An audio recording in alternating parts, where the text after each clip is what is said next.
Selamat pagi semuanya. Perkenalkan, nama saya Sarah Ayu Ernawati. Di sini saya akan menjelaskan tentang pengertian evaluasi kurikulum dan juga tujuan evaluasi kurikulum. Evaluasi merupakan kegiatan yang luas, kompleks, dan terus-menerus untuk mengetahui proses dan hasil pelaksanaan sistem pendidikan dalam mencapai tujuan yang telah ditentukan. Sedangkan kurikulum itu sendiri memiliki dimensi yang luas karena mencakup banyak hal. Aspek-aspek kegiatan kurikulum dimulai dari perencanaan, pengembangan, komponen implementasi, serta hasil belajar juga dianggap sebagai ruang lingkup kajian evaluasi kurikulum.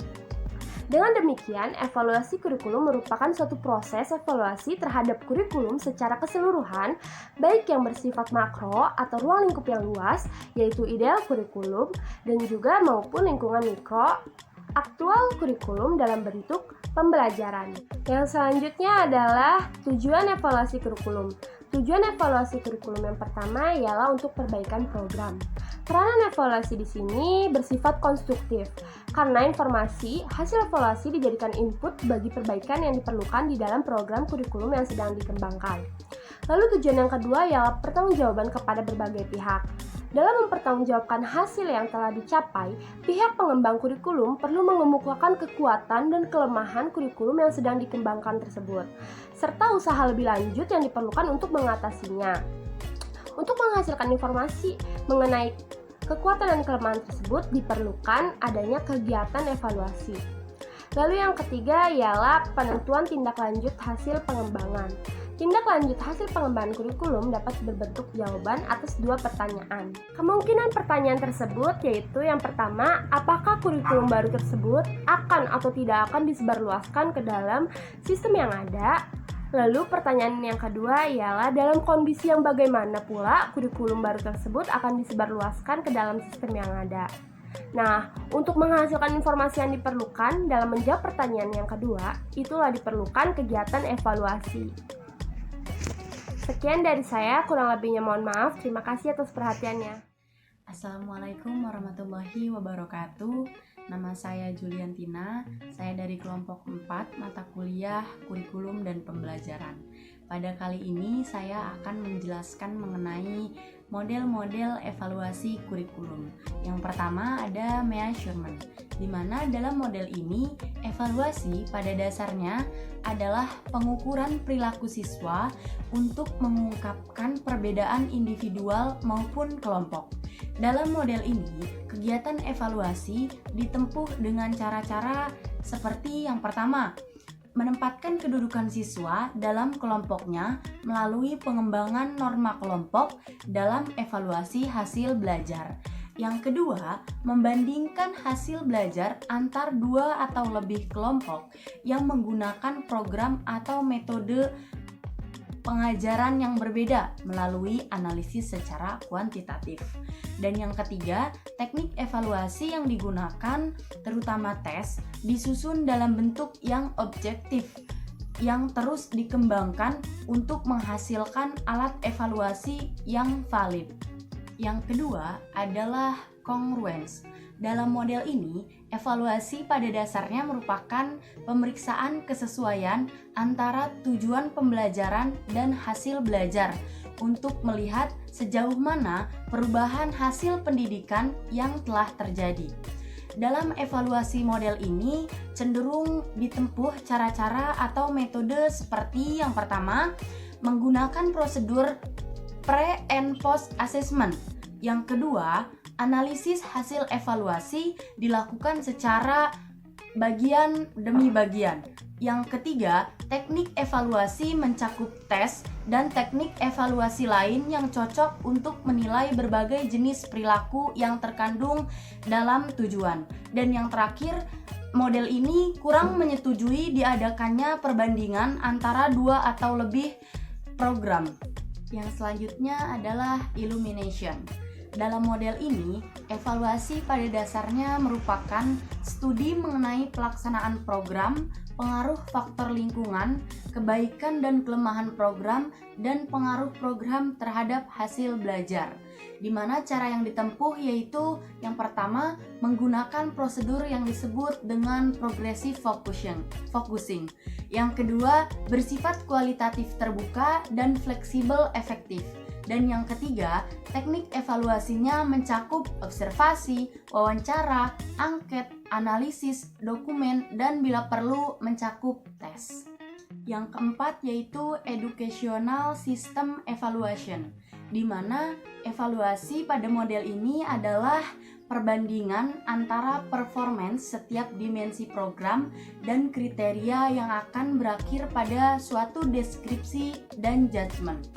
Cara-cara yang digunakan yaitu yang pertama, membandingkan performance setiap dimensi program dengan kriteria internal. Yang kedua, membandingkan performance program dengan menggunakan kriteria eksternal. Dan yang terakhir, teknik evaluasinya mencakup tes, observasi, wawancara, angket, dan analisis. Dan yang selanjutnya yaitu model CIPP, di mana model ini menitik beratkan pada pandangan bahwa keberhasilan program pendidikan dipengaruhi oleh berbagai faktor, yaitu yang pertama, karakteristik peserta didik dan lingkungan, yang kedua, tujuan program dan peralatan yang digunakan, dan yang terakhir, prosedur dan mekanisme pelaksanaan program itu sendiri. Mungkin cukup sekian dari saya, selanjutnya akan dilanjutkan oleh teman saya. Terima kasih. Wassalamualaikum warahmatullahi wabarakatuh. Nama saya Susilawati. Di sini saya akan menjelaskan tentang tinjauan masing-masing model evaluasi kurikulum dan model yang disarankan. Terdapat 5 tinjauan masing-masing model evaluasi kurikulum. Pertama, measurement, yaitu konsep measurement telah memberikan sumbangan yang sangat berarti dalam peranannya terhadap proses pentingnya objektivitas dalam proses evaluasi.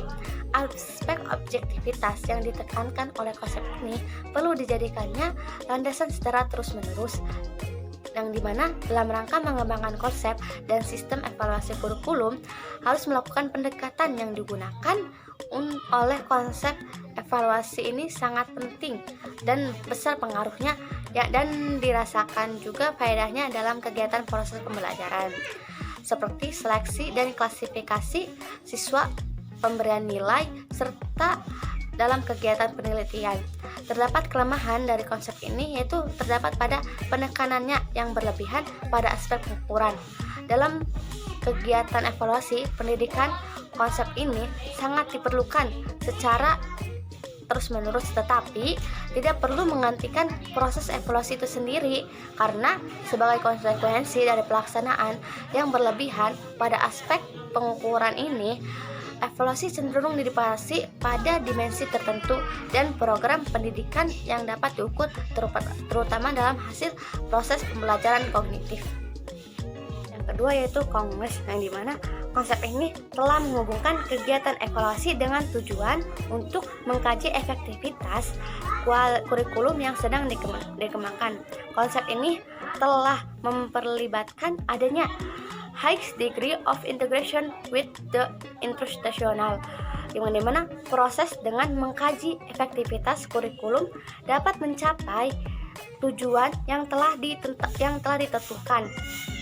Hal ini akan memberikan balikan kepada pengembangan kurikulum tentang tujuan-tujuan yang mana yang sudah diterapkan dan mana yang belum diterapkan atau yang dicapai. Sekalipun tujuan evaluasi diharapkan pada kepentingan penyempurnaan program kurikulum, tetapi konsep ini tidak menjadikan input dan proses pelaksanaan sebagai objek langsung evaluasi yang dijadikan dan hasil pembelajaran. Faktor-faktor penting terdapat antara tujuan ini dan hasil yang dicapai kurang mendapatkan perhatian, padahal dimensi yang akan disempurnakan justru adalah faktor, yaitu input dan proses belajar mengajar yang sebelumnya yang keseluruhannya yaitu akan menciptakan suatu tipe atau pengalaman belajar yang tertentu. Terlepas dari kelemahan di atas, konsep ini memberikan sumbangan yang sangat besar bagi perkembangan konsep evaluasi kurikulum, di mana menghubungkan hasil belajar dengan tujuan-tujuan pendidikan sebagai kriteria perbandingan dan memperkenalkan sistem pengolahan hasil evaluasi secara bagian demi bagian yang ternyata lebih relevan dengan kebutuhan pengembangan kurikulum itu sendiri. Yang ketiga yaitu elimination, yang mana sebagai reaksi terhadap konsep Nurman dan Kongres yaitu bersifat terminal, yang mana konsep ini menekankan pentingnya dilakukan evaluasi yang berkelanjutan selama proses pelaksanaan kurikulum ini sedang berjalan. Langsung, gagasan yang terkandung di dalam konsep ini memang penting dan menunjang proses penyempurnaan kurikulum yang ada. Karena pihak pengembangan kurikulum akan memperoleh informasi yang terintegritas sebagai dasar untuk mengoreksi dan menyempurnakan kurikulum yang dikembangkan.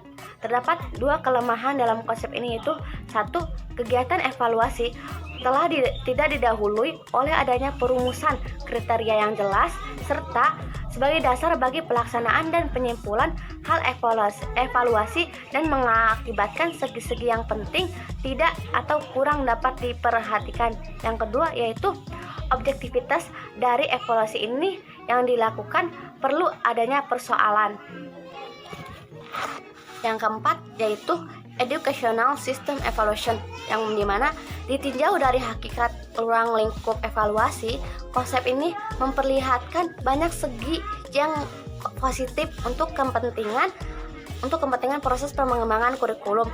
Tanpa kriteria tidak akan dapat menghasilkan suatu integritas, yaitu model CIVV, yaitu model evaluasi ini menggambarkan cakupan evaluasi kurikulum yang cukup luas, tidak hanya mencakup aspek pembelajaran saja sebagai implementasi kurikulum, namun keseluruhan aspek mulai dari konteks, input, dan proses.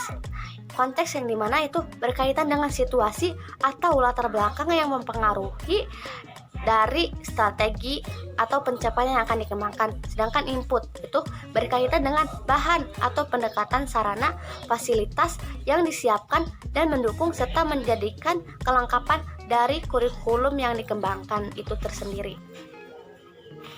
Yang ketiga yaitu proses, yang dimana berkaitan dengan pelaksanaan nyatanya dari kurikulum yang dikembangkan dalam bentuk proses belajar mengajar, baik di kelas, classroom setting atau maupun di kelas, baik kegiatan internal maupun ekstrakurikuler.